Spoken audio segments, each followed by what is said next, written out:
5 minute കൊണ്ട് electric വണ്ടികൾ charge ചെയ്യാം, 400 കിലോമീറ്റർ വരെ ഓടുകയും ചെയ്യാം. പക്ഷേ ഇന്ത്യയിൽ സാധ്യമാകുമോ?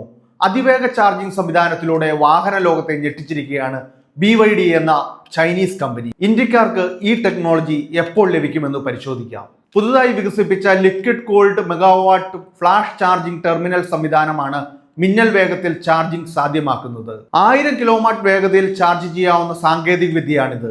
സാക്ഷാൽ ഇലോൺ മസ്കിന്റെ ടെസ്ലയ്ക്ക് പോലും 500 കിലോവാട്ടിൽ കൂടുതൽ വേഗത കൈവരിക്കാനായിട്ടില്ലെന്ന് കൂടി ഓർക്കണം. ചൈനയിലാകെ 4000 അതിവേഗ ചാർജിംഗ് സ്റ്റേഷനുകൾ സ്ഥാപിക്കുമെന്ന് BYD അറിയിച്ചിട്ടുണ്ട്. 1000 കിലോവാട്ട് ചാർജിംഗ് സ്പീഡ് ചൈനയിൽ സാധ്യമാണെങ്കിലും ഇന്ത്യയിൽ അത്ര എളുപ്പമാകില്ലെന്നാണ് വിദഗ്ധർ പറയുന്നത്. രാജ്യത്തെ സാധാരണ ഹോം ചാർജിംഗ് സംവിധാനങ്ങൾ 7 കിലോവാട്ട് ശേഷിയുള്ളതാണ്. ചാർജിങ്ങിന് ഒരു രാത്രി മുഴുവൻ വേണ്ടിവരും.